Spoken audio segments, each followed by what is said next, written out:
Continues for Arizona midterm. A handful of races had enough of a lead to be officially called this weekend, like Secretary of State. Democrat Adrian Fontes, in fact, just made his victory speech this morning. Gibby Parra caught up with him.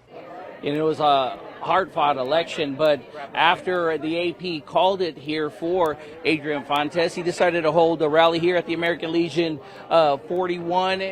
Here's the deal, right?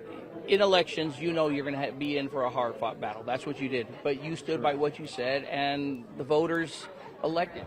Well, look, you have to be consistent. That's what Arizonans want, and you have to tell the truth. And if you're going to do that, you're going to be just fine. And we had a great team. I got to thank everybody on my campaign team.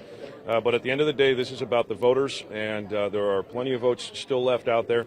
But the margins become almost impossible for my opponent, and so we decided to declare victory today.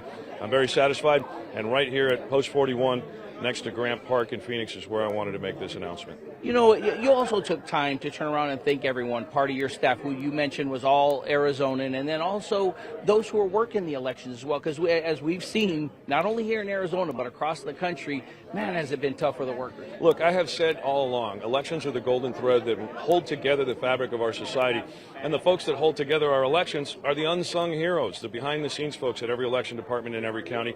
They deserve so much more credit than we've given them, and they don't deserve to be threatened. They don't deserve to be harassed for the work they do for us. All right, and obviously you're still in the middle of this, but any idea of what's the first thing you want to get going here as Secretary of State once it all said and done and all the votes are counted and you're brought into the office? Well, once I'm brought into the office, I'm going to thank Secretary Hobbs for whatever staff she leaves me behind, because I think she might end up becoming governor.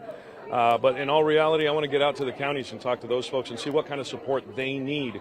We've got 15 counties in Arizona. Everyone has a different profile and a different set of ways that they do things. We've got to support our county governments. All right, thank you very much. Thank you. If elected, our 21st Secretary of State here in Arizona, and mentioned the second Hispanic Secretary of State here in Arizona.